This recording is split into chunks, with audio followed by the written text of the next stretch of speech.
Hey everybody, this is my live doing my review for Heart and Hustle, Season 1, Episode 3. Very cutesy, very demure. So we opened up with Chloe on a FaceTime call with Ro, and Chloe's basically telling Ro that Latoria told her, well, I call her messy Latoria, told her about Elena saying that Chloe can't get a caliber of men that she can. Chloe says she connects to Ro because she's real and don't put on a show. Now, Ro's response to finding out that Latoria or Elena was talking about Chloe not being able to get a caliber of men that she gets, she felt that it was a low blow for Elena to say that about Chloe and Elena sh- feels that Elena should have told Chloe to her face and not behind her back. And she feels that it should be addressed so that, it doesn't get worse. And I was just like, side note, this whole episode, it gave a game of telephone and he say, she say. And I hope this ain't what this show is going to be about. Because, okay, we in the heart of it. We learning about their relationships, right? But what's the hustle? You know what I'm saying? And then back to the scene, Elena said to Latoria that Chloe can't pull the caliber of men that I could pull. She ain't elaborate on what she meant by that or nothing. But Chloe was like, how did it get about my looks? And Josh would never be caught dead with me. Like, where did you get that from? Now, you taking it. This is why I said it's a game of telephone. Now, I don't know where that's gonna go, but it's just so petty and trivial right now. Like, anyway. So Labrina shuts down her escape spa for the ladies and she invites everyone except Elena and Chloe. She feels like their energy will mess up the whole vibe. And outside of that, I said this is great advertisement for her business. She made sure to let us know the services she provide and how she started and where she at. Okay. Great advertising, Labrina. So Latoria said it's given cutesy to Manera's outfit.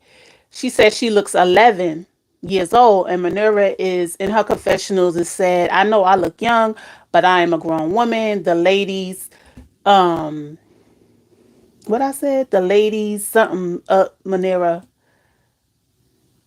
Anyway, Manera and Ro, oh, the ladies split up. So they split up into Manera and Ro to go get services, and then there's Labrina and Latoria. So Labrina wants Latoria to call the guy Devin that showed up at the rodeo and came right up to Latoria and gave her a hug. She wants her to call him because Latoria is single and she's been celibate, but she also proclaims that she's single and not desperate. So she calls Devin and she was excited about Devin's response to her call and them going out for drinks. It looked a little desperate to me, but okay, anyway. Okay, Minerva is having an issue with Latoria calling her cutesy and her wanting to drink apple juice because she looks young. Minerva don't drink. After their services, they went to a little bar that, Labrina has set up. They could have champagne. They got fresh squeezed juices and, things like that. But Latoria blurts out that, give her apple juice. And it bothers Lamera, okay? And she basically told her, listen, I told you about that. And you got one more time. And I was just like, all right, at least she addressed it. She gave her a fair warning to her face. So that's fine. Hey, Hudson. So as the ladies are drinking, Labrina said that they all need to get together to have a good time and they can bring their guys.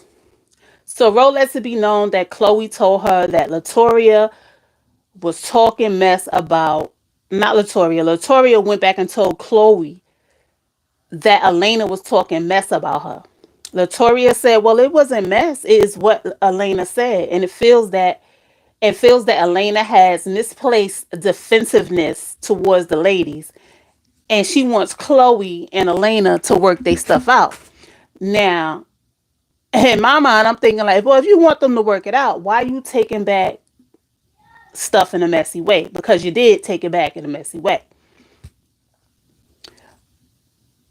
Latoria interjects with her messiness and then wants them to work it out. Like, how that's going to work. So they move on to Latoria being celibate for 3 years, but she gets uncomfortable because she doesn't like talking about, sex in a group setting because she says she's a woman of God. Okay. We move on to Chloe and Latoria.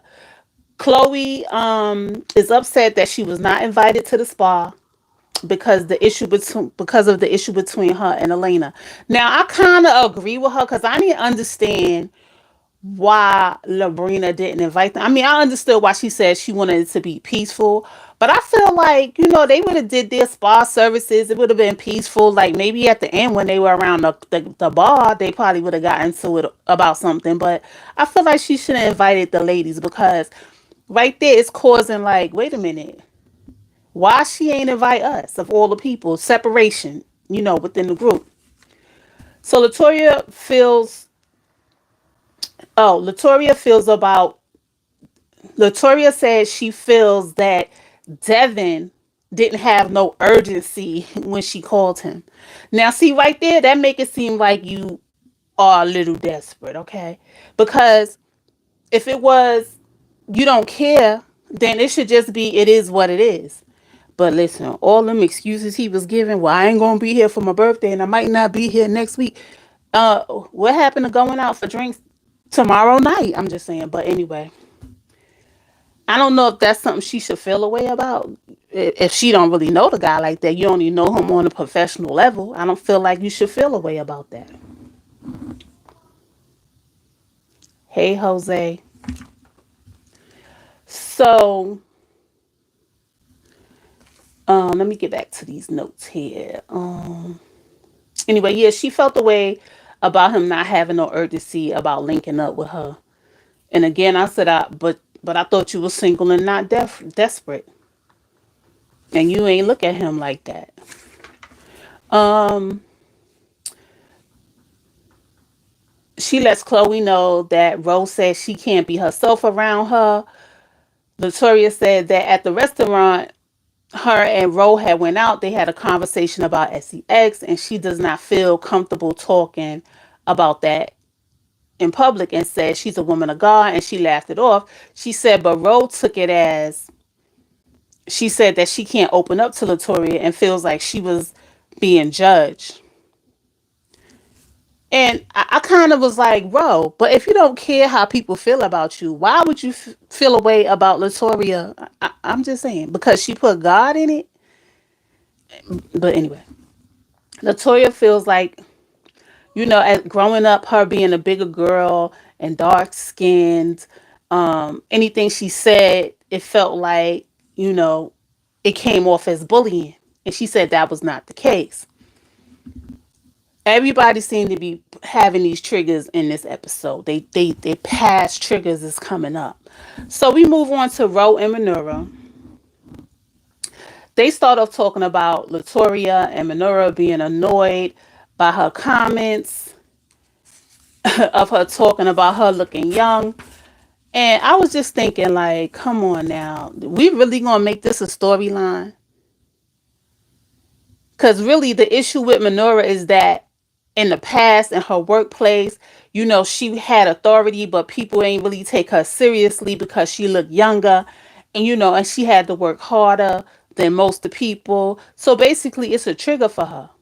But for me, she should have just explained that to Latoria right then and there at the spot. This is your friend group, instead of talking about her behind her back as Rose suggested, although Rose didn't give you the same advice she gave Chloe. But okay. So Ro relates because she's been, a bigger girl and people will talk about her. So she relates to Monera on that level. But listen, we all got triggers. We all got triggers. And, sometimes some of these things ain't worth the battle. Like Monera, you always gonna look young. So I mean, what you fighting for? Okay, you got bigger fish to fry. Your husband and your mother ain't getting along. But anyway. We got Ro going to therapy. And the gist of her therapy is that she put everybody before her.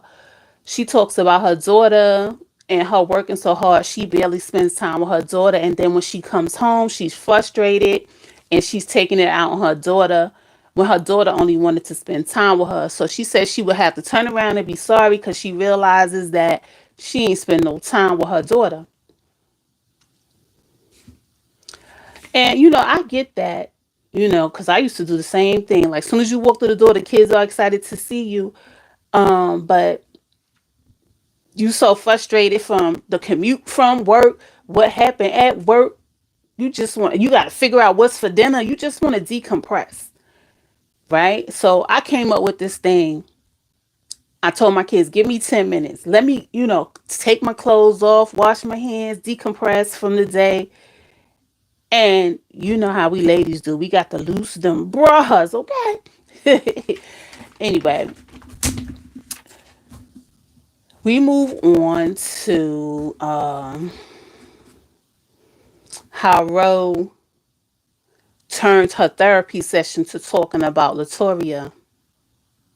And I was just confused that she brought Latoria up in her session. Because I'm saying you're an open book and don't care what people think. She called Latoria the stuck up single girl. Like, really? Ro feels like people have their mask on in this group and live lives that they think people want them to live up to. Now, I don't know if she exposing some people by saying that, but I guess we're gonna find out in this show. But from this particular excuse me, but from this particular situation, I disagree because some people are just not comfortable. I'm talking about Latoria talking about sex in front of everybody. So I don't understand why she crucifying Latoria for that, but you know. It is what it is, okay? They gonna make a story out of it, okay? So we had to get together at Labrina House. They having crawfish. Listen, I could never get into the crawfish thing. First of all, they so little for you're fighting for this little piece of meat and child. I don't know, but I heard it's good though. So Chloe arrives with her new boyfriend, her YN as they call him these days, and she thinks everyone is drooling over him. But what was funny, Labrina got in her confessionals and was like, "Is this what um is this what Chloe thinks is fine?" But anyway, and here goes Messy Latoria talking to Elena and Josh. She says, "Chloe does weddings. Will you guys ever think about renewing your vows, knowing that these people are having issues in their marriage?" I said Latoria is messy boots. And listen, Ro agrees on her confessionals, okay? So Josh said the next milestone, which will be like their 20 years since they have been together for 15. And Elena thinks otherwise and feels it should be immediately with what she's been going through. Now, I'm going to need Elena to tell us what she's been going through so we can all understand why she getting these confessionals and let us know how doggone upset and how much she been going through and suffering in this relationship, but show up on the TV screen with her man like nothing wrong. Can you please let us know what's going on? And yeah, she said that they were going to go to South Africa for their 10-year, but the panoramic happened. So basically, Elena said, look, Josh better get it together because she's not feeling good about their relationship and hope his, individual therapy works for him. But for our marriage to survive, he better start focusing on that. She ain't say those words quite like that in her confessionals, but I summed it up, okay? Chloe said they don't have to do nothing fancy because it's all about love. Chloe said she got married to her ex-husband at the courthouse and in a Fashion Nova dress. She also admits that if she was to marry Josh, it would be the same way. Fashion Nova dress and the courthouse because it's about love. Listen, do your thing. Ro let them all know she started therapy. She tells them her homework. And her homework was, to talk to the ladies and to try to find something in them about her, something to that effect. And I like how Ro and Latoria worked their things out because they discussed how Ro felt the way about her saying, I'm a woman of God. But Latoria was like, I said it in a joking way. I wasn't being serious. Like, you could be yourself. If you want to talk about what going on in your actual life, then you can. That's just something that I don't do. Then here come Manera jumping in, talking about, speaking of, you keep calling me young and this, that. And I think Manura is doing too much because, to be honest, I don't think Latoria was being shady or anything when she was like cutesy and things like that. I just feel like it's still a trigger for Manura. Latoria said she was just complimenting her, but Manura thought it was shade again because of her triggers. What you think? Y'all think it was projection? Because I sure think it was projection. So Ro feels like she needs to explain Latoria's. And Ro feels like she needs to explain to Latoria how Manora feels, and I'm just like, Ro, you shouldn't even get involved in that, okay? Because I really think Manora is doing way too much. So they sitting down at the table eating their crawfish. Okay. So Elena chimes in and said, would you be ready to marry Jordan? And Chloe said yes, because Jordan is very intentional about her. So basically, Elena said Jordan is not mature. He's not mature enough to get married because she was not mature when she and her and Josh got married. And I'm just thinking, like, you can't compare what you did to what they doing. You really just can't compare it. But I also feel like Elena was taking shots, to get under Chloe's skin. Elena says it's guys like that in high school talking about Jordan. Um, it was just a little disrespectful, if you ask me, especially towards Jordan, who was sitting right there, right? So we know some stuff about to pop off between Chloe and Elena again, okay? So Labrina pulls Jordan to the side to talk because she needs to know if Jordan intentions with Chloe is real. Because she know that Chloe's intention towards Jordan is real. So Jordan said he cut off everything to be with Chloe. They children met each other. Labrina wants to make sure that he's bringing values that Chloe like. Labrina feels that Jordan, after their talk, because it wasn't even much talking that happened. She asked two questions. That was it. Labrina feels that Jordan has not lived enough life, basically calling him too young to be able to execute what he feels towards Chloe. But she said he has good intentions. And pretty much that was the end of the episode. And only thing I'm going to talk about with the preview is Latoria being messy, because guess who shows up in the next episode? Shaniqua. And I said it in the review before when they went to the rodeo, like that was an awkward scene. You know Shaniqua, and who you brought her there for. That's what I'm waiting to see. Anyway, guys, that's all I got. Like, comment, and subscribe. Come down in the comment section. Let's have a conversation. And I will see you guys in my next review. Peace.